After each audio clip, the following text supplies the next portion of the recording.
El día de hoy vamos a trabajar el aprendizaje y la memoria, ¿no? ¿Me escuchan? Sí, hasta el momento sí, profesora.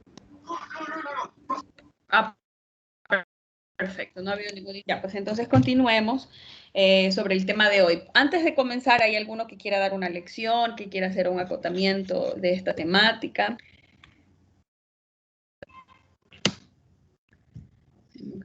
No, ¿alguna pregunta, alguna idea? ¿Quedó algún hilo suelto en la clase anterior cuando vimos ya sea percepción o atención? ¿Todo claro?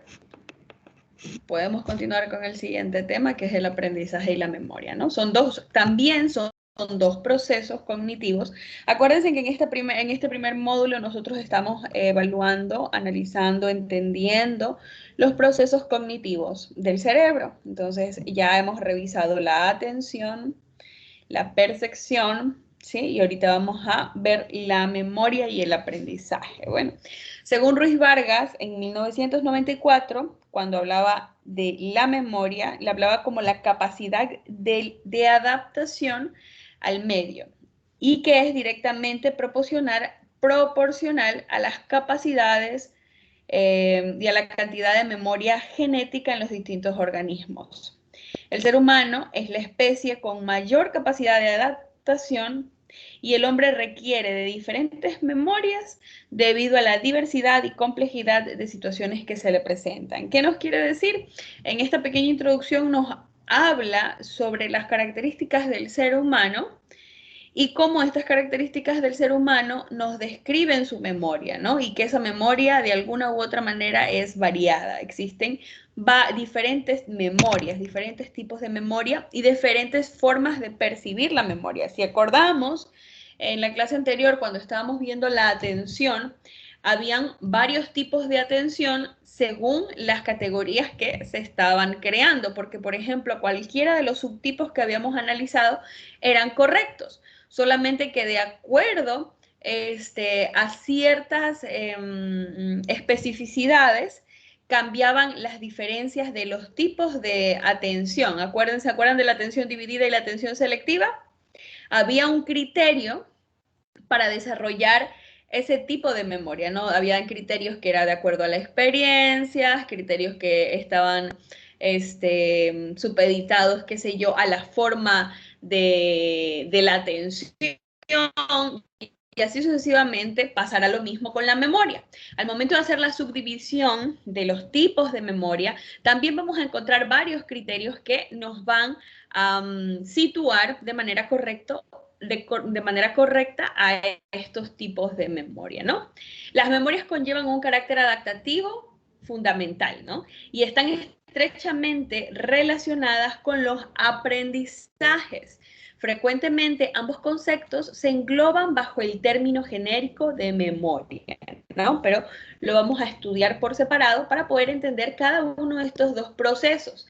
Si bien es cierto, estos dos procesos, tanto la memoria como el aprendizaje, tienen su relación, también es bueno entenderlo por separado porque de alguna manera nos va a generar una mayor facilidad de entender cada uno de estos procesos, ¿sí?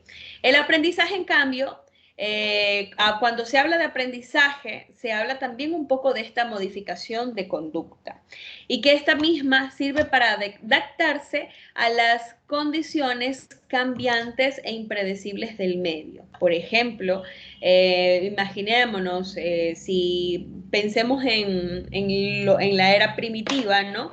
Cuando los primeros humanos, por así decirlo, para no llamarles neandertales, australopithecus, nigromañones, estaban aprendiendo según el ambiente en donde se encontraban, quizá se adaptaron y modificaron muchas conductas de acuerdo a las posibilidades biológicas o a las posibilidades ambientales que les estaba prestando el medio para que puedan desarrollarse. Entonces, en muchas ocasiones pasaron a ser nómadas o en muchas ocasiones pasaron a ser sociedades que se asentaban en los lugares, ¿no? Y todo esto le generaban estas experiencias que hacían cambiar y de acuerdo a este medio, tendrían que modificar por el aprendizaje su conducta, ¿no? Entonces, también cuando se habla de aprendizaje, también estamos hablando de la adquisición de la información a través de la experiencia.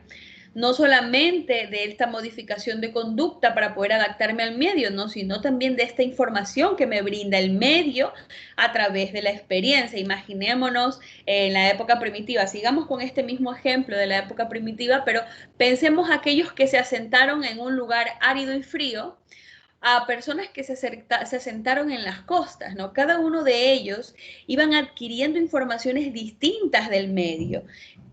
Esta información que era en base a esta información experiencial que vivían, hacían que asimismo el aprendizaje en cada civilización sea completamente diferenciada, ¿no? Vamos a pensar que en muchas ocasiones los que vivían en un medio frío tendrían que buscar modelos o formas para poder sobrevivir ante esa realidad ambiental, ¿no? Y las personas que vivían en las costas tendrían que aprender a adaptarse al medio también, al clima, al tipo de alimentación que puede ofrecer ese ambiente.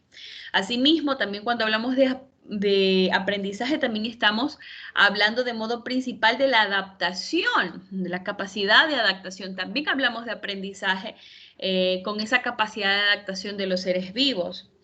También hablamos de aprendizaje, cuanto más cambiante es el entorno, más plástica deberá ser la conducta. Esto se llama plasticidad conductual, que se refleja a su vez con la plasticidad que caracteriza el sistema nervioso, ¿no? Como esta plasticidad cerebral. Cuando nosotros hablamos de plasticidad, yo quisiera preguntarles a ustedes, esa palabra, ¿qué les resuena? ¿Qué piensan cuando hablamos de plasticidad? A ver. ¿Qué ustedes piensan que hablamos de una plasticidad conductual o hablamos de esta plasticidad cerebral? ¿A qué creen ustedes que nos referimos? Voluntariamente. O empiezo a llamar. Que se puede como expandir, ¿no? Eso, pero ¿a qué te refieres con expandir? Que puede cambiar su forma, o sea, puede cambiar. Muy bien. Ahora imaginémonos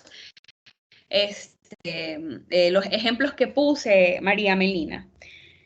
Me dices que puede que para ti la palabra plasticidad la asocias con en la habilidad de poder cambiar la forma, pero en el aprendizaje, ¿a qué podríamos asociarla, por ejemplo?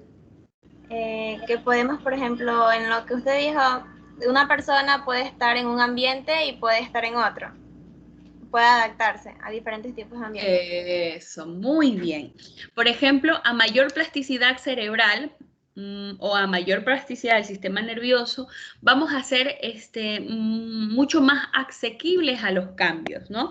Y por ejemplo, ¿no? Una persona con mucha plasticidad cerebral, si nosotros recordamos escenas que hemos vivido y que han sido difíciles y chocantes para muchos, pensemos en el terremoto, ¿no?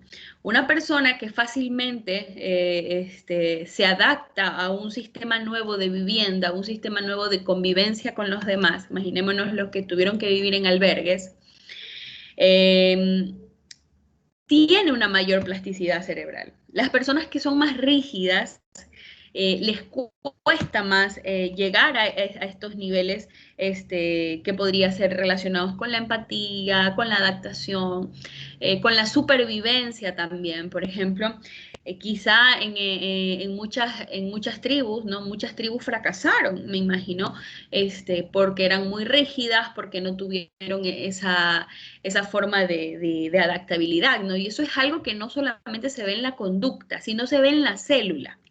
La célula que no se adapta al medio muere. Por ejemplo, podemos ver ahorita procesos biológicos relacionados a la enfermedad del COVID, ¿no? Nuestro sistema inmunológico precisamente adquiere defensas o dependiendo de, obviamente que estamos hablando de una enfermedad muy fuerte que está atacando a muchos y ha afectado a muchos, a todas las familias a nivel general, ¿no? Pero la inteligencia de nuestro organismo, de la naturaleza, precisamente es esa, ¿no? De generar anticuerpos, quizás con una expectativa alta de mucho tiempo, pero si ustedes ven a estas tribus que no tienen este contacto, que no son contactadas, normalmente generan de forma natural, generan esta respuesta biológica ante las enfermedades, ¿no? Que solos, sin intervención externa, pueden llegar a curarse, ¿no? Y si no nos queremos ir tanto a una enfermedad biológica y nos queremos analizar la célula, ¿no es cierto? Pensemos en una persona que entra a un cuerpo extraño, ¿no? Es justamente el efecto de la fiebre. El cuerpo sube la temperatura en forma de defensa, porque de alguna u otra manera está pasando algo extraño en el organismo, entonces se defiende a través de la fiebre, y en muchas ocasiones estos procesos virales se curan solos, entonces no siempre se necesita esa ayuda, ¿no? Obviamente ahorita estamos más expuestos porque en muchas ocasiones son enfermedades creadas, ¿no? Entonces, sí es importante identificar cómo actúa la naturaleza, tanto como esa misma naturaleza que está relacionada con lo biológico, también está relacionado con lo psíquico y con la conducta. Todo está sumamente unido, ¿no? El comportamiento de la célula, el comportamiento de nuestro cuerpo, el comportamiento de nuestros neurotransmisores, de nuestro día a día y las decisiones que tomamos, todo eso está relacionado. Y si queremos entender el proceso del aprendizaje, nos vamos a dar cuenta que también la célula aprende, ¿sí? Y quizás nos sorprenderemos porque, bueno, la célula, supongamos, la vemos como algo aislado que no tiene cerebro, pero la célula también aprende y en muchas ocasiones nuestro cuerpo se regenera y hay una inteligencia relacionada a una inteligencia macro, una inteligencia que también tiene una individualidad. Entonces, para no irnos y extendernos tanto, quería hablar de esa plasticidad conductual relacionada también a esa plasticidad cerebral y que de alguna manera el pensamiento sí nos da una realidad tanto psíquica como física, y esa realidad física tiene un impacto en lo que nos rodea, en el ambiente, tiene un impacto a nivel interno y está siempre en esa comunión. Entonces es importante entender ¿a qué nos referimos con plasticidad conductual, que también se refleja en el sistema nervioso? Entonces, si estamos hablando del entorno y tratamos de analizar cómo aprende o cómo aprendió nuestros primeros ancestros o cómo nosotros aprendemos y cómo utilizamos la memoria, tenemos que tener en cuenta esa información, ¿no? Que también hay un aprendizaje, el aprendizaje está en todo, ¿no? Desde los animales, todo ser vivo, todo ser vivo puede generar un aprendizaje y hacer un cambio visible de acuerdo a lo que esté pasando, ¿no es cierto? Y aquí vamos a encontrar unos factores importantísimos en los tipos de aprendizaje. Primero vamos a encontrar la habituación, de ahí vamos a encontrar el condicionamiento clásico o pavloviano y el condicionamiento instrumental. ¿Sí? La habituación es un proceso que se desarrolla de manera normal, ¿no es cierto? ¿Quiénes de ustedes han escuchado la frase, alcen la manito, los que han escuchado la frase que si ustedes repiten una actividad o una conducta más de 21 veces, se vuelve un hábito?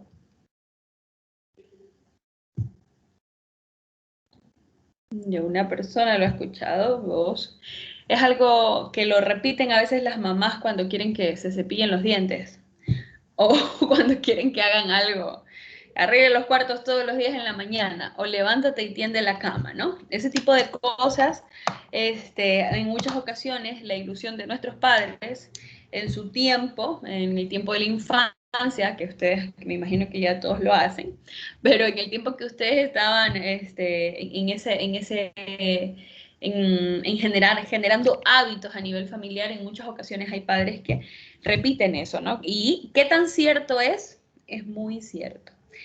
Obviamente que una conducta se puede convertir en un hábito. ¿Y cuál es la diferencia entre conducta y hábito? Porque, ¿por qué tienen que pasar 21 días para que sea un hábito y qué es un hábito? El hábito es algo que no pasa necesariamente por un proceso que no es espontáneo, por un proceso que es pensado, ¿no? Tengo el hábito de todos los días al salir de la casa persinarme.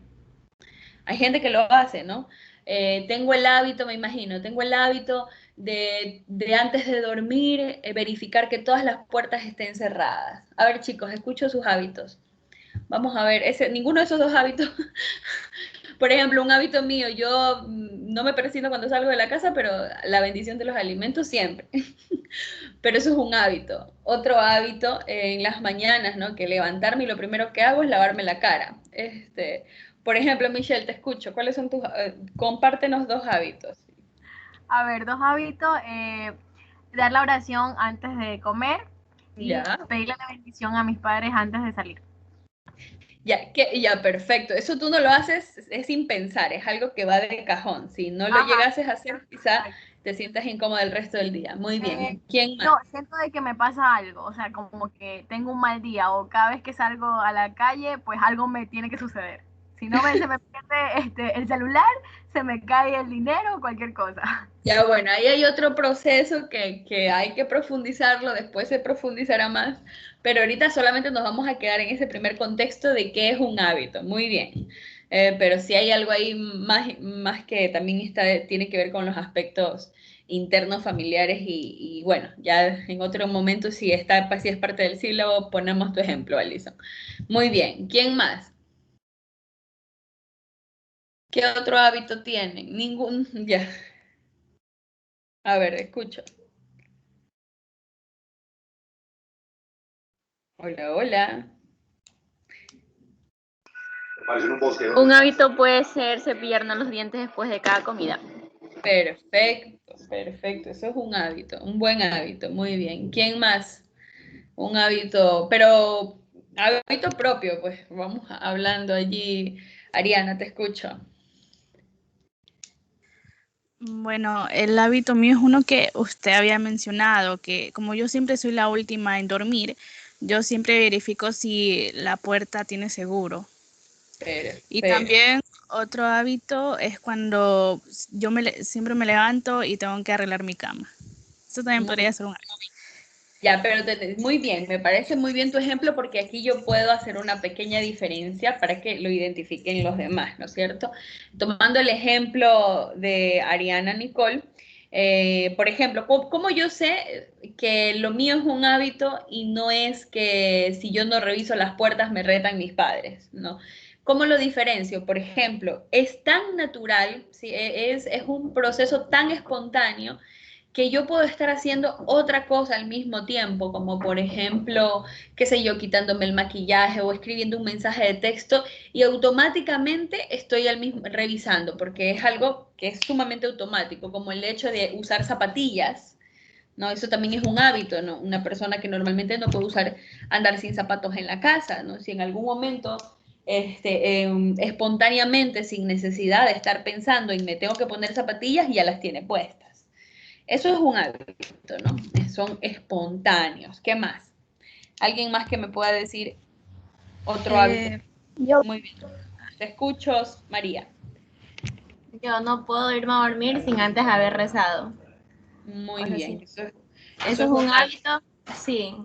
Me siento mal y si no rezo me tengo que levantar o dormir, tengo que levantarme a rezar porque no puedo dormir. Pero ¿cómo te das cuenta que te has olvidado de rezar? No, o sea, tengo que rezar. Yo me siento en la cama, o sea, termino de arreglarme todo, me siento en la cama para irme a dormir y yo tengo que rezar. O sea, ya es como algo que ya mi cuerpo sabe que ya tiene que rezar. O sea, ya es algo. Ya, entonces sí es un hábito. Perfecto, muy bien. Un hábito. ¿Quién más? Profe, una pregunta. La escucho. ¿Cómo diferencio un hábito de una costumbre?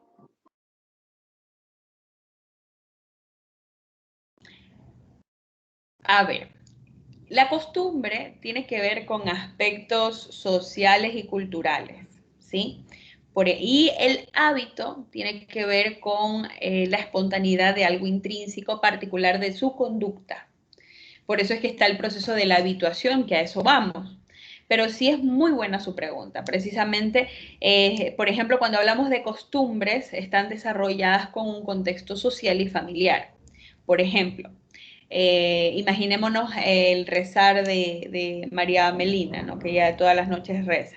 Si ese rezar tuviera que ver con que la familia toda la vida ha rezado y la familia de María Melina, qué sé yo, se reúne a hacer el rosario juntos. Entonces, si María Melina se va a otro país, ella va a querer llevar esa costumbre a ese otro país y va a repetir eso, pero en el contexto cultural de llevar esa costumbre.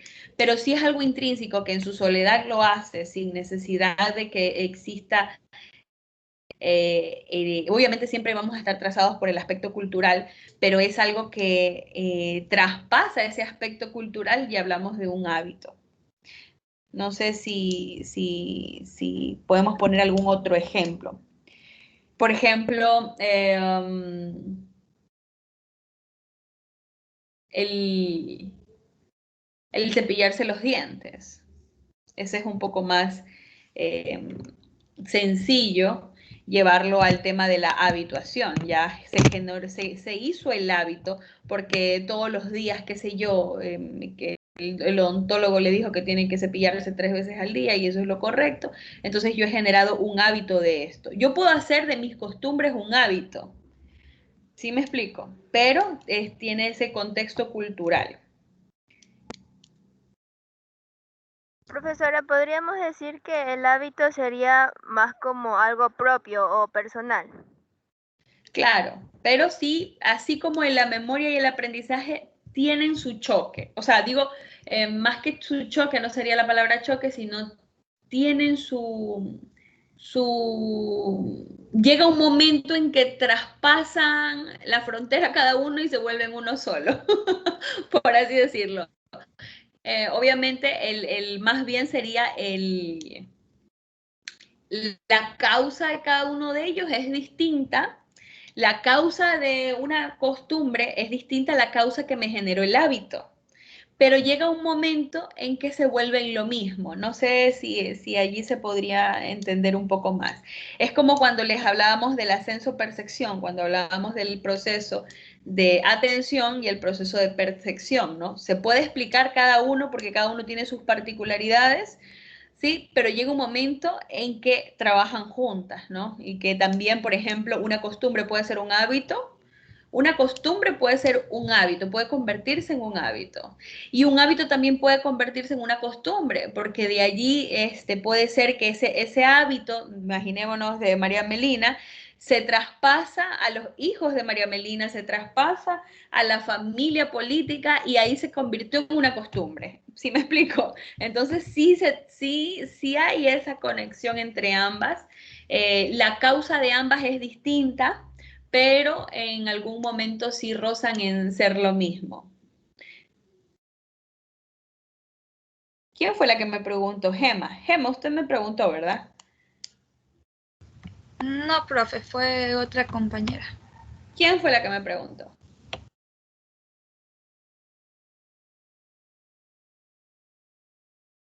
Lo del hábito y la costumbre. Ajá. Yo, profesora. Bueno, ¿qué piensas tú de lo que te he contestado? No, es que, o sea, ya lo explicó usted, la costumbre es algo como que viene de generación en generación y el hábito es lo que hacemos como una rutina casi todos los días. Pero eso sí hay que tener en cuenta, muy buena tu pregunta, hay que tener en cuenta que en algún momento estas pueden causar la otra, ¿no es cierto? Y también su inicio puede ser distinto, pero de alguna manera están relacionadas, ¿no? Gema, tenías la manito alzada. Ah, era de lo que usted había dicho que comentaran un hábito. Ya, te escucho.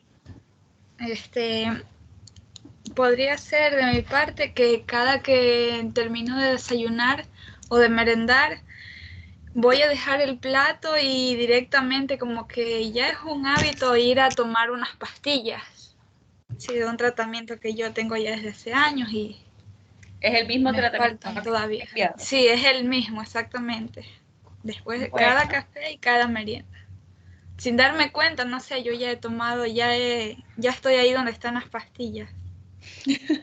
¿Y te ha pasado que has ido a un restaurante y alzas tú el plato? No, Ay, pero no. si no las llevo conmigo, como que algo me faltan.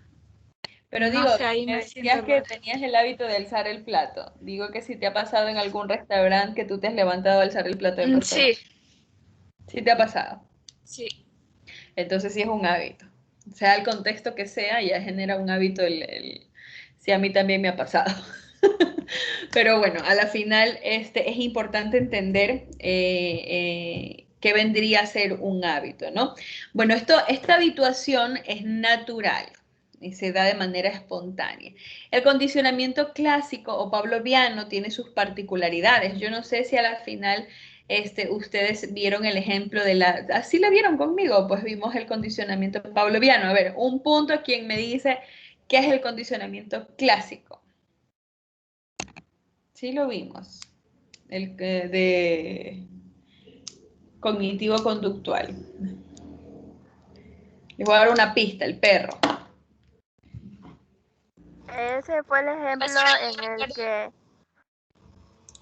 en el que se puso al perro y se le ponía una campanita. Ya. Y se decía que era normal que el perro salivaba cuando escuchaba, cuando veía la comida, pero no era normal que el perro salivaba cuando escuchaba la campana.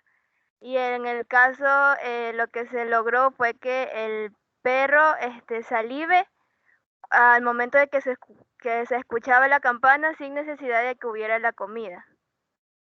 Exactamente, ese es el condicionamiento clásico pavloviano, ¿no? Generar una respuesta fisiológica a través de un estímulo condicionado. En este caso, el estímulo condicionado se convierte en condicionado cuando suena la campana, porque antes ese estímulo estaba condicionado a un plato de comida, ¿no? Entonces ya él se imaginaba que la campanita venía su comida. Entonces, ese es importante entender el condicionamiento clásico pavloviano. Cuando hablamos de condicionamiento instrumental, aquí sí ya es algo nuevo, estamos hablando de la evitación inhibitoria y la evitación activa, ¿no? Donde utilizamos estas dos técnicas para tener una respuesta específica, inhibiendo una conducta o activando una conducta, ¿sí? Ahora vamos a hablar de cada una de ellas. ¿Qué decíamos antes? ¿Qué era la habituación? Era una respuesta innata, que es de forma más rudimentaria y simple del aprendizaje. Esta es la forma más sencilla del aprendizaje. ¿Qué es lo que interviene en una habituación?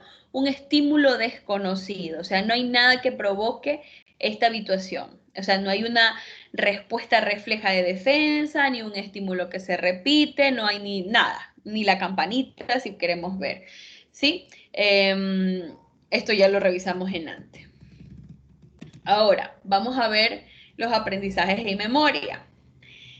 Lo que aprendemos es retenido o almacenado en nuestro cerebro y constituye a lo que denominamos memoria. Todo aquello que se retiene y que se almacena en el cerebro es denominado memoria.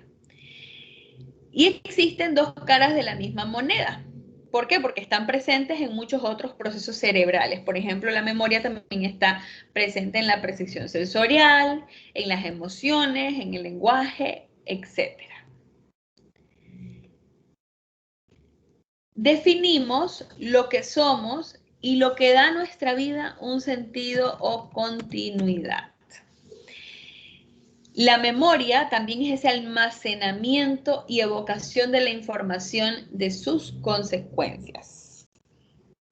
¿A qué nos referimos con almacenamiento y evocación de información o de sus consecuencias? Que no solamente es la imagen, es la percepción sensorial, es la información, qué sé yo, ya sea visual, sino también la consecuencia que genera esta información. Por ejemplo, la consecuencia de no venir leyendo el tema a la clase, la consecuencia de tener una respuesta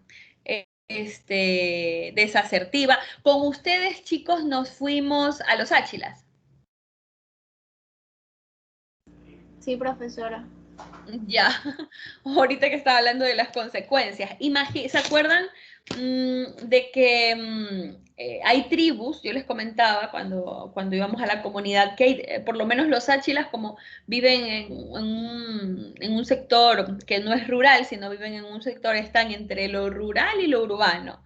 Ellos son civilizaciones contactadas, ellos no hay consecuencias fuertes al rechazar sus alimentos. Acuérdense que probamos los gusanos, ¿se acuerdan? Sí, profesora. Ya, y que de alguna manera tuvimos expresiones, aunque queríamos ingresar a su cultura. De mi parte, hasta se me salieron las lágrimas. Entonces, si eso hubiera sido, si eso hubiera sido en otra tribu, imaginémonos en el oriente, hubiera generado una consecuencia, ¿no? Quizá esa consecuencia sea que la tribu no haya dejado que brindemos más información, que esa tribu no hubiese, qué sé yo, dejado que, qué sé yo, duerman los visitantes en sus tierras, ¿no? En muchas ocasiones las respuestas son muy rígidas pese a los aspectos culturales. Entonces, eso también es aprendizaje, ¿no? Las experiencias, las consecuencias de las experiencias. Entonces, sí es importante identificar qué es lo que nosotros memorizamos de los hechos, ¿no? Puede ser que, qué sé yo, una persona si yo hago una evaluación, qué es lo que más recuerdan del viaje, cada persona me va a decir un hecho completamente distinto, porque cada uno puso su atención en aspectos distintos del viaje. Y lo que se queda en la memoria del sujeto está supeditado a esa información y a esa experiencia y a la personalidad de cada uno de ustedes. Entonces sí es importante entender y preguntarse qué es lo que yo recuerdo. Y aquello que yo recuerdo habla de mí mismo.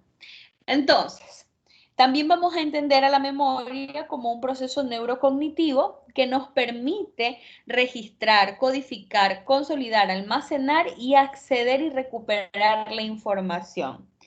Otra cosa, chicos, vamos a poner el ejemplo de por qué dice recuperar la información. Acuérdense que ya hablamos del inconsciente y del consciente, ¿verdad? Entonces yo les puse el ejemplo de que la mayoría de las personas que han tenido abuso sexual, corríjanme si no les dije eso en la clase pasada, que han tenido abuso sexual, borran o eliminan ese recuerdo del abuso. ¿Recuerdan? ¿Les dije o no les dije eso? Sí, profe. Ya. Muy bien. Entonces, si yo les dije eso, entonces, ¿a qué quiero llegar? En muchas ocasiones hay recuerdos que están a medias en nuestra memoria. Entonces, ahí cuando vayamos a ver los tipos de memoria se darán cuenta que no necesariamente tiene que, lo que elimina nuestro cerebro no necesariamente está relacionado con nuestro proceso cognitivo de la memoria, es decir, está fallando la memoria. En muchas ocasiones olvidamos estos episodios de manera conveniente porque el yo no lo soporta. Entonces es importante saber que la recuperación de la información también es un proceso relacionado con la memoria. Llega un momento en que ustedes no recuerdan algo, pero si en ese momento empiezan a hurgar, empiezan a conversar de ese día, se activa. ¿A quiénes de ustedes les ha pasado que habían olvidado algo que había pasado en sus vidas y luego lo lograron recordar? Alcen la mano los que han experimentado o pueden decir que en algún momento han olvidado un proceso y lo pudieron recordar. Muy bien. Vemos que sí hay. Voy a pedirle a Ormaza Zambrano que nos cuente qué fue lo que le pasó para ver si lo podemos utilizar de ejemplo. Buenas, básicamente yo pertenezco a un grupo de campamentos, pues, y allí he estado en varios y generalmente la temática es similar. Lo que me ha pasado sería con nombres de personas o personas como tal que me preguntan por X campamento si estuve trabajando con ellos, lo vi y realmente no, por el nombre no los doy. Y cuando veo una foto de esa persona, pues sí, ya me acuerdo de lo que hice con él. Perfecto, muy bien, buen ejemplo. Ahí se ven dos tipos de cosas y más adelante también tomaremos ese ejemplo. Pero de tu ejemplo, lo que voy a tomar ahorita es precisamente el hecho de que puede pasar algo que me recuerden escenarios, ¿no? Me recuerden que generen ese proceso de ir hacia atrás y decir, yo jugué con este niño, sí, me acuerdo que era melindroso, ya sé quién es, tal, tal. Ese proceso está relacionado con la memoria y tiene que ver con la recuperación de la información. El almacenamiento, en cambio, está también, va de la mano con el proceso de la atención.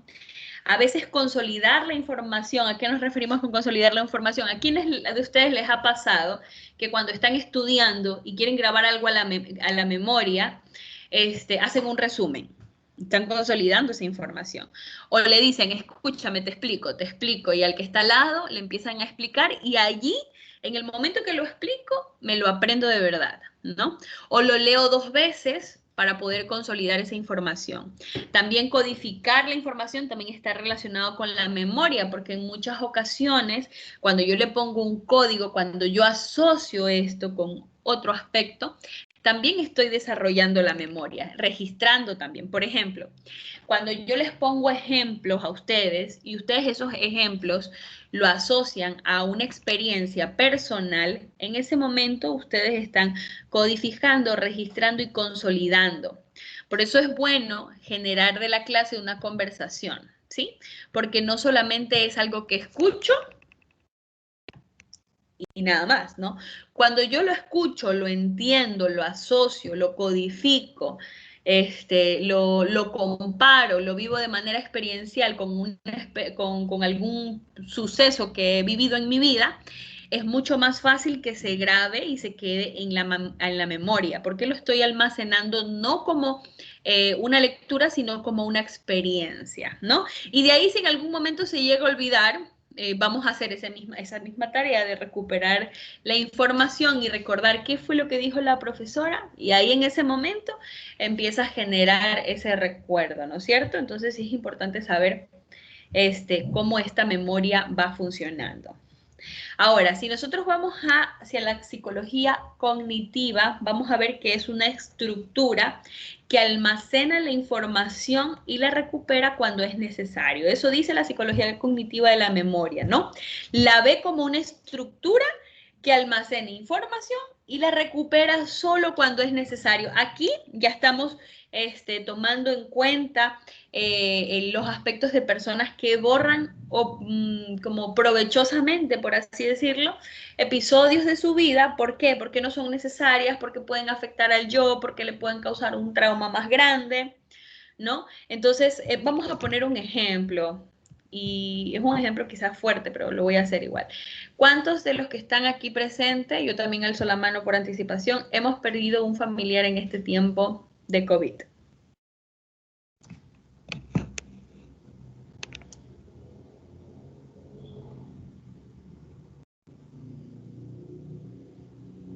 Ya, parece que 2, 3 personas, no mucho. Pensé que más. Pero bueno, todos nosotros que hemos perdido un familiar, hay que ser sinceros en esto. ¿Estamos pensando todo el día en ese familiar? ¿O hay otras actividades que en muchas ocasiones, por ejemplo, ahorita que están conversando conmigo, yo les hice pensar en ese familiar de alguna u otra manera, pero no todo el tiempo estamos pensando en ese fallecimiento, ¿no? En esa pérdida. ¿Esto qué nos quiere decir? Que en muchas ocasiones, por ejemplo, algo que también pasa muy simbólicamente en este tipo de casos, que como no estamos como en el tiempo de antes, ¿no? Donde nos encontrábamos entre todos y en un momento de fallecer habían varias personas que daban el pésame. Ahorita el pésame uno lo recibe por un mensaje de texto, lo recibe por un mensaje de Facebook, un mensaje de WhatsApp. el dolor es distinto. ¿Sí? En una época que también la mayoría hemos perdido familiares, no en la época de COVID, sino antes del COVID, el hecho de que exista esta cercanía de que le den el pésame, a uno lo derrumba más. O sea, es más triste cuando te dan el pésame, pero mientras no te den el pésame, tú puedes preocuparte por todo lo demás. Te preocupas, qué sé yo, por la funeraria, por todo lo que está alrededor de esta pérdida, ¿no? Y es doloroso, para toda persona que pierde es doloroso, pero es real que es mucho más doloroso cuando te lo están recordando, cuando te están hablando, cuando estás alrededor de las personas que nuevamente te recuerdan algo que hizo, te recuerdan, qué sé yo, que te recuerdan el hecho que no estás. Estamos hablando de la memoria y quise poner este ejemplo porque tiene que ver con el recuerdo. Y en muchas ocasiones la memoria está alrededor de las experiencias. Si uno está viviendo un duelo o está viviendo este espacio de poder entender una pérdida, la memoria juega un papel fundamental, ¿no? Porque esta memoria puede generar o recuerdos que activen una conducta negativa o recuerdos que activen una conducta positiva. Y en muchas ocasiones el medio social es el que te activa ese recuerdo, ¿no es cierto? Entonces, creo que es distinto el dolor que se lleva en encierro. Obviamente no significa que es mejor ni peor, nadie ha dicho eso, pero sí hay esa distinción de que la memoria se activa en distintas condiciones. Si estás, qué sé yo, con una familia que normalmente está qué sé yo, que está tratando de activar ese recuerdo, obviamente la experiencia va a ser muy dolorosa. Pero si todas las personas activan un recuerdo distinto, como por ejemplo las buenas actividades que hizo, las posibilidades que esté en un lugar descansando, ¿no? Todo ese discurso que tiene que ver con ese yo social van a generar y van a activar una respuesta distinta en las personas. Entonces la memoria juega un papel fundamental, ¿no? Y es importante entender que nosotros recuperamos esa memoria de acuerdo a nuestras necesidades y conveniencias, ¿no?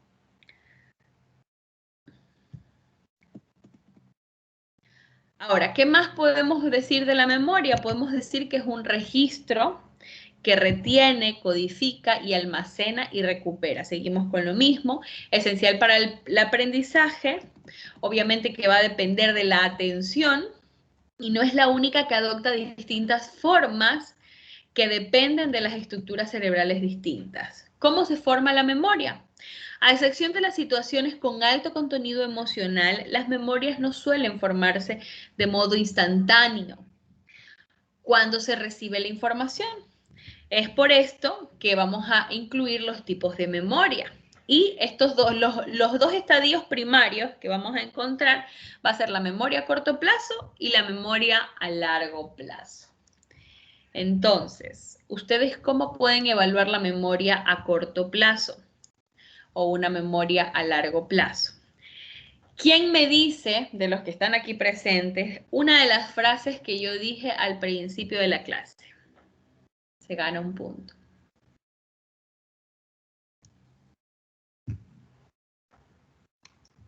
¿En dónde nos quedamos la clase pasada? Eso digo, profesor. No, sí, dije eso. Bueno, otra frase, que también una frase, bueno, no unas palabras, pero una frase que yo dije al principio de la clase, o más o menos al comienzo de la clase.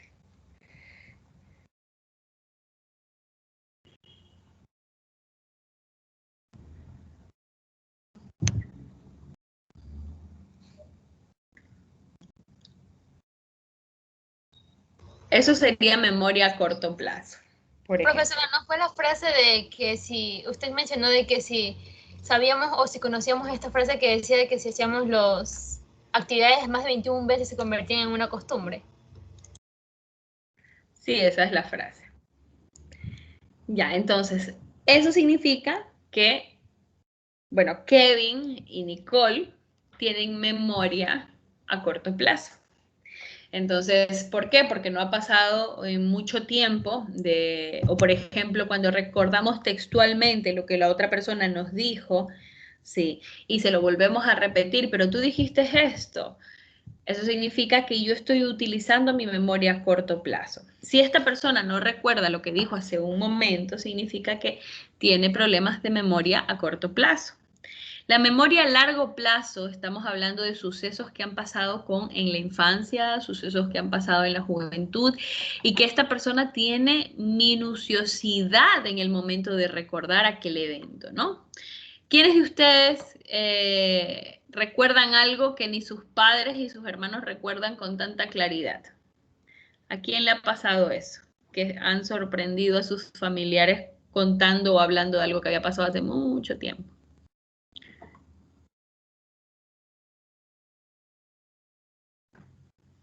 ¿Nadie? A ver, Nicole.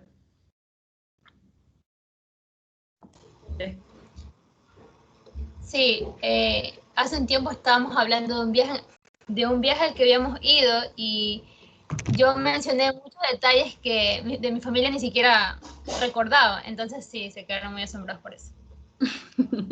Bueno, entonces tenemos una buena capacidad de extracción y de memoria también a largo plazo. En muchas ocasiones se desarrollan las dos, pero en otras ocasiones la persona desarrolla solo una de ellas, ¿sí? Entonces, por ejemplo, en mi caso, yo identifico que mi memoria a corto plazo es muy mala, pero mi memoria a largo plazo es muy buena. Entonces, yo recuerdo sucesos de mis 3 años de edad, 4 años de edad, y recuerdo claramente. Entonces, es importante evaluarse, ¿no? Y decir, bueno, ¿qué tipo de memoria o qué proceso es el que mayormente manejo? Bueno, vamos con el primer estadio, que es memoria a corto plazo o esta memoria operacional. Esta memoria a corto plazo es inmediata, también es frágil, es transitoria para los estímulos que acaban de ser percibidos. Por ejemplo, vamos a poner un ejemplo.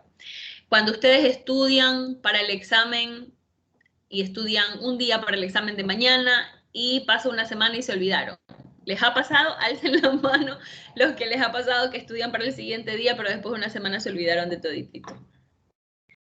Eso es normal de la memoria. Eso es cuando estamos estudiando de memoria. A toditos yo creo que les ha pasado eso, que estudian un día y al día siguiente o la profesora dice, no voy a tomarles el examen, se lo tomo la próxima semana. Toditos bravísimos porque otra vez van a estudiar porque están seguros que con esa estudiada no va a ser suficiente, porque va a pasar mucho tiempo y no están frescos. Eso es memoria a corto plazo, porque es transitoria, ¿no? La capacidad limitada de la información, menos de 12 dígitos.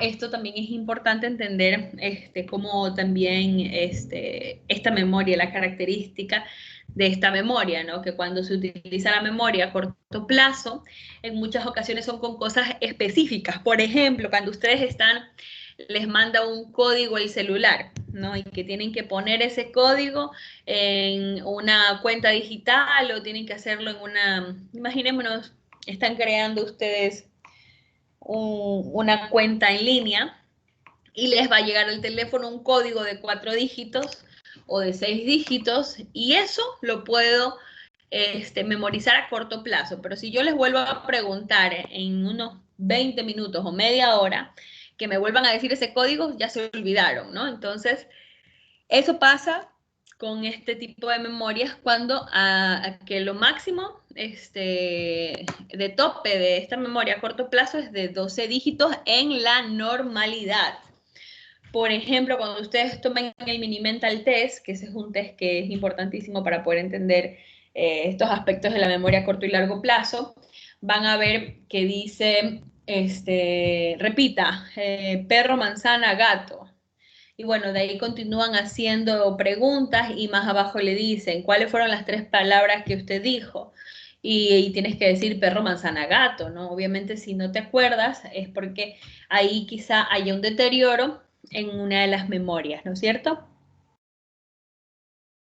En este caso sería memoria a corto plazo, pero no puedo dar más de 12 dígitos, ¿no? Hay personas, no sé, que son súper talentosas, que pueden codificar o memorizar más dígitos. ¿Sí se han dado cuenta? Pues hay personas que obviamente tienen un talento especial, pero ellos no están en la normalidad. Ellos están súper dotados. Entonces, entender que si alguno de ustedes puede memorizar a corto plazo, pongamos por 20 minutos, mantener en la memoria más de 12 dígitos, significa que están como que su memoria es mucho mejor de lo normal, ¿sí? ¿Alguno de ustedes puede, alce la mano el que puede memorizar más de 12 dígitos y mantenerlo en la memoria al menos una media hora? Yo máximo puedo 6. Mi número de cédula, profe. Pero es que ese es un número de cédula. Nunca lo he puesto a prueba. Nunca lo has puesto a prueba. Bueno, pónganse a prueba. A ver qué pueden. Yo me ha pasado porque en muchas ocasiones, por ejemplo, tengo una aplicación del banco, que esta aplicación, para yo poder acceder, siempre tengo que poner un nuevo código y siempre me dan códigos nuevos. Y en muchas ocasiones hay que memorizarlos. Y estos códigos creo que son 6. Solo por ese entrenamiento sé que puedo 6 códigos, pero si tuviera un número más, no pudiera. Entonces es difícil, no es fácil memorizar muchos códigos. Las cédulas sí, obviamente, porque no utilizas la memoria a corto plazo. Ahí están enfocadas otros tipos. Es como, hay personas que se aprenden rápidamente los números de teléfono, que se saben el número de teléfono de la mamá, de la tía, de la abuela, de la prima, de todo el mundo. Eso sí, yo tengo un familiar que es así. Y rápidamente se aprende los números y son algunos dígitos, ¿no? Ese es tu caso, Caterine. Te aprendes todos los números de cédula rápidamente y no se te olvidan. O sea, por ejemplo, el número de celular sí me sale mi mamá, mis hermanos y el número de cédula el mío. Ya, pero si alguien te dice, este es mi número de celular, lo escuchas unas 3 veces y ya se te aprendieron. Claro, porque no es tan complicado aprender.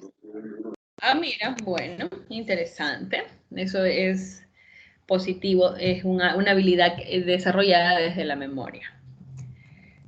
Ya, bueno, hablamos que el tiempo máximo es de 30 segundos, requiere la participación activa y consciente, vulnerable también a interferencias, ¿no? Si alguien a esta persona le hace alguna interrupción, va a generar un proceso fallido en la memoria de corto plazo. Bueno, memoria a corto plazo, seguimos, operacional. Tradicionalmente se ha dividido en procesador de la información fonológica. Cuando hablamos de información fonológica estamos hablando de la fonética, de guardar un número de teléfono en la cabeza, por ejemplo. También vamos a encontrar el procesador de la información espacial, que es, por ejemplo, cómo poder seguir una ruta, encontrar el tiempo y espacio, el lugar, sin tener mayor dificultad.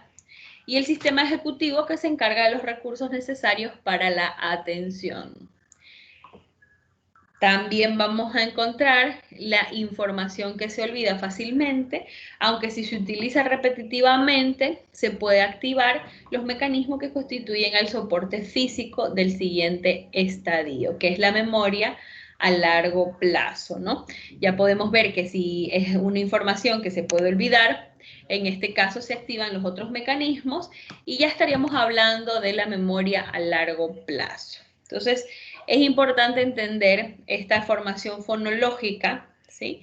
Que es precisamente la que utilizaba la compañera que antes puso su ejemplo del número de cédula y de los teléfonos de su madre, que de alguna manera guardan esta información rápidamente, que es numérica, esta información la guarda de manera ágil en el cerebro, y en cambio también existe esta otra información espacial que tiene que ver, por ejemplo, las personas que llegan fácilmente a las rutas, ¿no? Que saben, van una sola vez a la dirección y con esa vez no se pierden nunca más.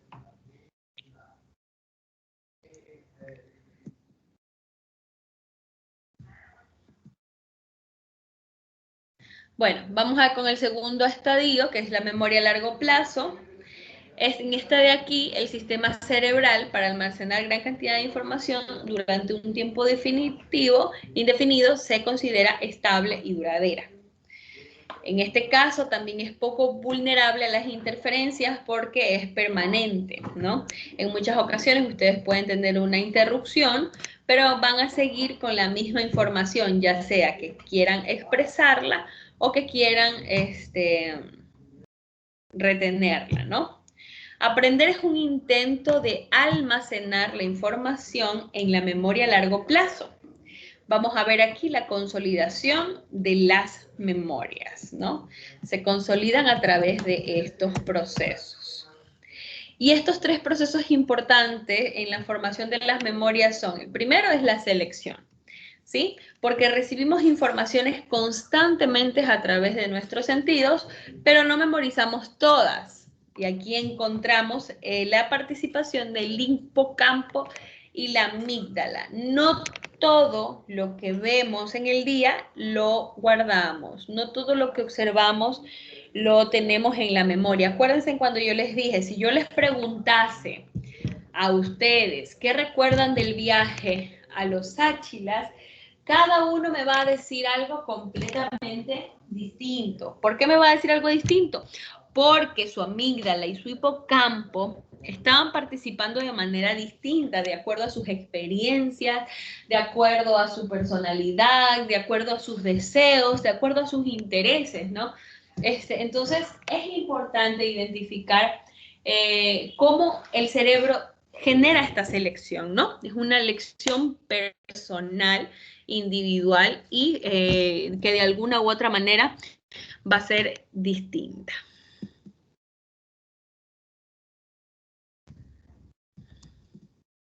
Vamos a encontrar también la consolidación, que la consolidación, en cambio, en las memorias no son grabados en su forma definitiva y son muy sensibles a la facilitación o inhibición en el proceso. Inmediatamente posterior a su adquisición, es decir, pasan a un estado lábil de otro estable, ¿no? Por ejemplo, en la consolidación yo voy a asociar esta información con algo que ha pasado, voy a consolidar esta información de acuerdo a la experiencia que estoy llevando. Por ejemplo, imaginémonos que la consolidemos alrededor de un sentimiento o de alguna emoción, ¿no? Entonces, esto puede generar y puede ser muy sensible porque quizá puede ser desagradable o puede ser agradable. Ustedes no pueden manejar ese proceso. Y la incorporación de la información adicional. ¿Qué nos quiere decir aquí? Que las memorias son sensibles también a la incorporación de nueva información en los primeros minutos u horas después de su adquisición. Esta información puede ser farmacológica, cognitiva, que está relacionada con los procesos de aprendizaje. Sistemas moduladores. En este caso vamos a encontrar el sistema colinérgico, que está desarrollado con el hipocampo, el sistema colinérgico, que está los receptores GABA con la amígdala. Vamos a encontrar el sistema noradrenérgico, que está conectada con la amígdala. El sistema GABAnérgico, que también está desarrollado con las células GABA. El sistema beta-endonífico, que se desarrolla en el hipotálamo y en la amígdala, y el sistema hormonal, que está desarrollado con la adrenalina, acetilcolina y la vasopresina. Entonces, los principales síntomas de interacción en este caso para la consolidación es la amígdala. ¿Qué vamos a encontrar aquí? ¿Cómo se desarrolla este proceso? Vamos a encontrar que tanto el hipotálamo como el hipocampo van a estar desarrollados de manera junta, ¿no? Esto de aquí no los voy a tomar porque al final no vamos a complicarnos con eso. Vamos con los sistemas moduladores mejor. ¿En qué influyen estos sistemas moduladores? por parte del sistema nervioso, ante cada experiencia que debe ser grabado o puede ser evocado, generan esta influencia, ¿no? Se recuerdan mejor las memorias adquiridas en un estado de alerta y con cierta carga emocional y afectiva que las memorias de hechos inexpresivos o amígdalas en un estado de somnolencia. Por ejemplo, no es lo mismo aprender cuando ustedes tienen sueño. Imaginémonos, vamos a aprender sobre la supervivencia, vamos a hablar sobre la supervivencia en las guerras o la supervivencia después de los terremotos y vamos a dar una charla de 2 horas a que ustedes vivan una supervivencia dentro de una catástrofe, ¿no? Y en ese momento ustedes aprendan a través de la experiencia cómo supervivir. Entonces es importante saber que cuando estamos en estado de alerta, ¿sí? Y con cierta carga emocional y afectiva aprendemos más. Eso es un proceso de mayor aprendizaje. Por ejemplo, imaginémonos, yo me acuerdo que yo tenía muchos voluntarios a mi cargo. Entonces, imaginémonos que estemos en ese momento y ustedes sean voluntarios. ¿Ustedes creen que van a aprender, dónde aprenderían más rápido a poner una inyección? ¿Saben poner inyección? No, profesor. Pero imagínense que estuvieran en una catástrofe. En ese momento aprenden mucho más rápido y aprenden de una manera más asertiva, aunque suene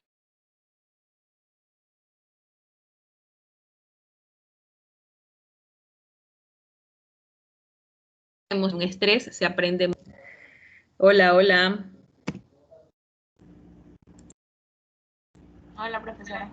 No sé, yo vi un mensaje que me salía en espera, ¿no? No, me escuchó por un momento. Ya, entonces, bueno, en fin, lo que quería decir era que es importante encontrar en los aprendizajes estas experiencias que nos generen este estado de alerta y esta carga emocional para que la memoria se active de manera más adecuada, ¿no? Los estados de alertas afectivos y emocionales acompañan de la liberación de hormonas periféricas, ¿sí? Y centrales, no se ve, pero bueno. Bueno, distintas clasificaciones. Vamos a encontrar entre las clasificaciones de la memoria según el tiempo, según el tipo de información, ¿sí? Y según el tiempo vamos a encontrar que entre la adquisición, una que es entre la adquisición y la evocación. Y vamos a ver que puede ser inmediata o remota. ¿Qué es inmediata? Inmediata puede ser, qué sé yo, en el mismo momento, y la remota puede durar semanas, meses y años. Según el tipo de información, vamos a encontrar que es declarativa o de referencia, de procedimientos o de trabajo, y semántica o episódica. Vamos a poner un ejemplo de cada una de ellas. Imaginamos, inmediata y remota, estamos queriendo decir que se da en ese momento, ¿no? Puede ser otra que dure semanas, otra que dure meses y años, eso está muy clara, ¿no? Pero cuando estamos hablando de procedimientos o la memoria de trabajo, hablamos de una memoria que está supeditada a esta carga también laboral, que está relacionada con esta memoria de trabajo automática. ¿Cómo es esta memoria de trabajo? Por ejemplo, llega un momento en que uno convierte un automatismo. ¿El automatismo a qué les resuena? ¿Qué se imaginan como algo, la palabra automatismo?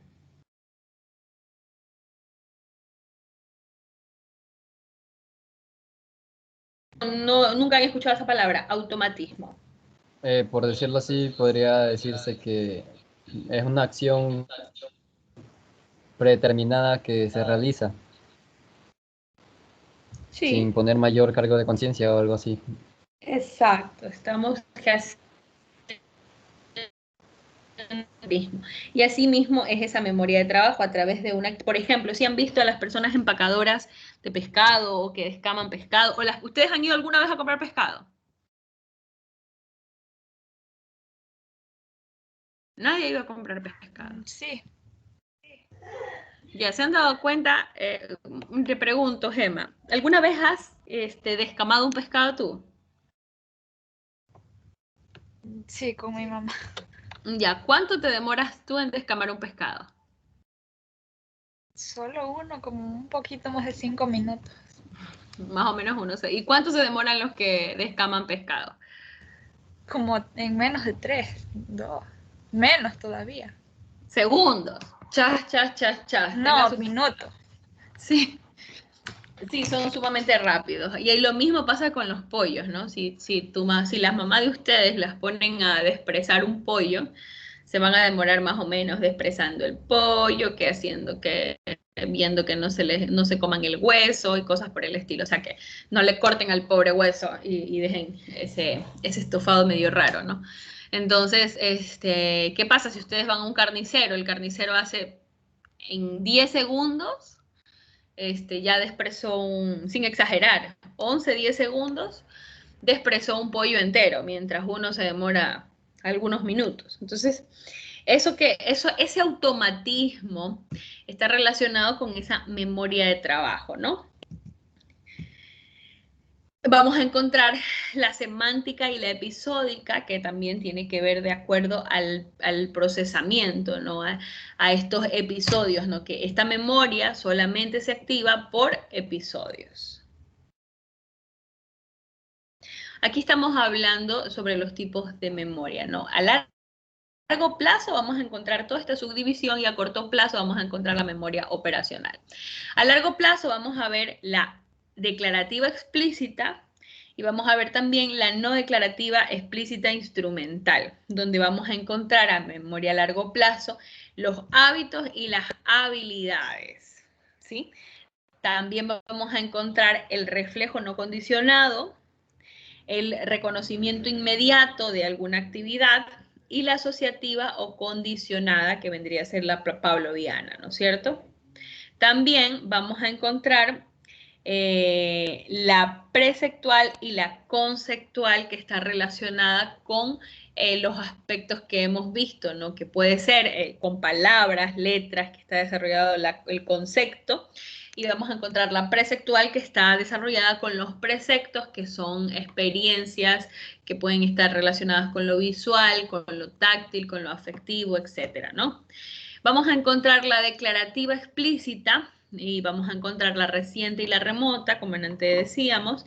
Y en la remota vamos a ver la episódica y la semántica. Vamos a hablar sobre la memoria semántica. Por favor, alguien ayúdeme con este párrafo, por favor.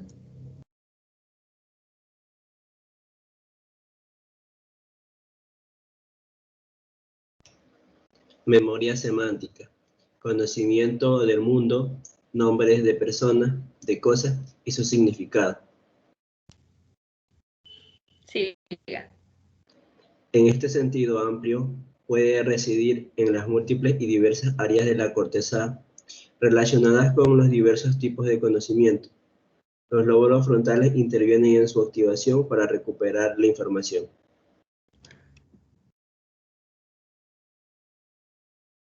Ya, por ejemplo, en este caso vamos a encontrar diversos tipos de conocimientos. No solamente vamos a ver el significado, por ejemplo. Yo me puedo aprender un nombre, ¿sí? Y en este caso el nombre es, a ver, vamos viendo el nombre del estudiante, Kevin, ¿ya? En el caso de Kevin, en el caso de la memoria semántica, no solamente estoy hablando del nombre Kevin, ¿no? Sino también el significado. Y en este caso el significado de Kevin está relacionado al curso, a la actividad que hace en el curso, ¿sí? Por ejemplo, sé que es cuarto B. Entonces, no solo es un nombre, sino también es una actividad, es una habilidad. Por ejemplo, yo puedo decir Kevin participa en clases, y así un sinnúmero de significados que me va a describir el mundo de lo que significa Kevin, ¿no? ¿Sí? O sea, no solamente involucramos el nombre. Ahora vamos con la episódica. Kevin, continúe. Memoria episódica. Memoria explícita y declarativa que se utiliza para recordar experiencias personales. Depende de los lóbulos temporales mediales, que incluyen el hipocampo y la corteza entorrinal. También participan los lóbulos frontales. Intervienen otras estructuras corticales y subcorticales. Los lóbulos temporal, medial y frontal izquierdos son más activos en el aprendizaje de palabras, lo verbal, mientras que el temporal, medial y frontal derecho lo son en el aprendizaje de escenas visuales, lo visual. Vamos aquí, podemos poner muchos ejemplos de acuerdo a la experiencia que ustedes vivieron con los áchilas. Por ejemplo, cuando hablamos de experiencias personales, estamos hablando de lo que yo sentí, cómo me sentí yendo a los áchilas. Entonces yo les puedo hacer una pregunta a ti, Kevin. ¿Tú fuiste a los áchilas, Kevin, primero? Sí, profesor. Ya. Descríbeme alguna sensación o algún sentimiento en esa experiencia. Bueno, primeramente un sentimiento de, ¿qué le podría decir? De asombro, porque hay algunas cosas que yo no conocía. Aparte, me acuerdo que nos metimos a una reunión con creo que era el líder en ese tiempo de esa comunidad, y él explicaba algunas cosas de cómo, de sus antepasados y cómo se veían actualmente con la medicina, que explicaba que ciertos médicos, enfermeras a veces de vez en cuando llegaban a vacunar, pero que al principio no aceptaban eso, algo así, yo me acuerdo. Ya, pero si tú me hablas de tu experiencia, no hablemos tanto de lo que observaste, lo que viste, lo que aprendiste. Vamos a hablar de esas experiencias personales. ¿Qué recuerdas como experiencia personal? Cuando ustedes estaban comiendo ¿cómo se llama? El gusanito ese. Ya, ¿cuál fue tu experiencia? Mi experiencia fue buena, la verdad. Y para que me la pasé bien.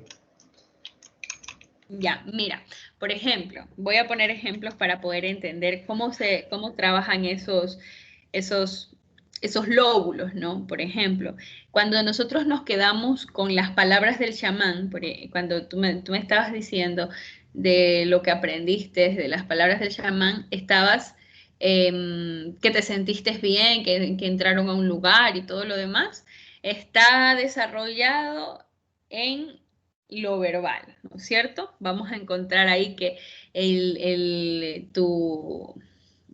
lado medial y el lado frontal del cerebro está participando en el recuerdo de esta memoria episódica, ¿no? Entonces sí es importante también, por ejemplo, si tú recuerdas una escena visual, ¿sí? El ver comer esos gusanos y por ejemplo, tu sensación de recordar eso es qué sé yo, algún tipo de asco o de algún chiste o de algún tema qué sé yo, relacionado a las emociones que se experimentaron en ese momento. Estamos utilizando esta memoria episódica para poder procesar esa información, ¿sí? Y, por ejemplo, en el caso yo al principio sentí preocupación porque muchos de ustedes estaban acampando. No, y yo en mi mente, por ejemplo, yo recuerdo esa escena de la primera noche y de irlos a ver con las linternas y preguntarles cómo están, como si estaban cansados, y yo decía, ¿habrán merendado, no habrán merendado? Vi que algunos llevaron comida y los vi felices y ya me quedé más tranquila y me pude ir a dormir.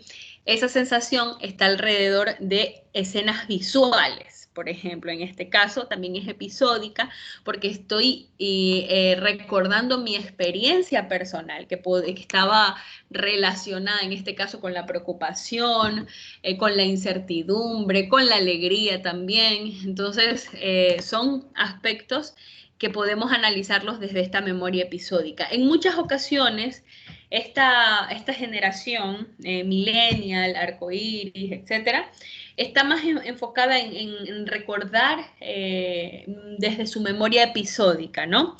A diferencia de lo que antes decíamos, ¿no? De la memoria semántica, que tiene que ver con la información, que tiene que ver con el significado, con aprenderse el nombre, ¿no?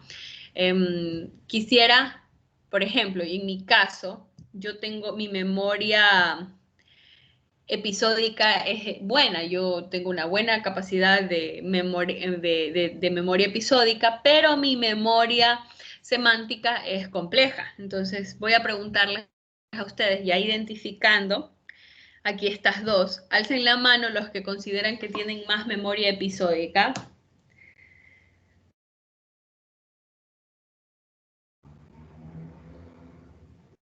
De acordarse más de las emociones, de los sucesos, de los episodios, de las anécdotas, y quienes tienen más memoria semántica, de acordarse de las palabras, de los nombres. Ahora sí, bajen la manito, y quienes tengan memoria semántica, que tienen más facilidad de aprenderse nombres, conceptos, teorías, etc.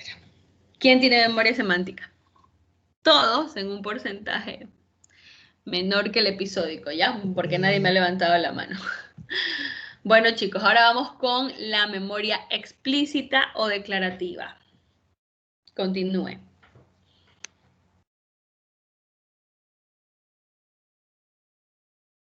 Kevin. Memoria explicativa o declarativa. Aprendizaje y memoria sobre acontecimientos, hechos o información general. Recuerdos deliberados y conscientes que tenemos sobre nuestro conocimiento del mundo o sobre nuestras experiencias. Memoria semántica o episódica. Puede adquirirse en una experiencia o en pocos ensayos y expresarse en situaciones y modos diferentes a los del aprendizaje original. Ya, estos son contextos generales, ¿no? Son recuerdos deliberados y conscientes que tenemos sobre nuestro conocimiento del mundo. Por ejemplo, yo voy a utilizar la memoria para hablar, imaginémonos, vamos a hablar sobre la guerra de Cotopaxi, o vamos a hablar sobre un hecho histórico que nosotros lo hayamos aprendido en clase, pero lo voy a hablar de manera general. ¿Sí? Esto de aquí ayuda muchísimo a las personas que tienen facilidad de interpretar o de hablar de procesos históricos. Es importante también identificar a qué se refiere. No estamos hablando de algo experiencial y no estamos hablando de aspectos específicos, ¿no? Sino estamos hablando de aspectos generales de un todo que van a explicar un hecho. ¿Sí? Chicos, faltan 15 minutos, creo, o 14 minutos. ¿Cuánto falta para terminar la clase? 14 minutos, profesora. Pues chicos, nos quedamos hasta aquí, ¿sí? Para la siguiente clase seguimos con los tipos de memoria. ¿Alguna pregunta?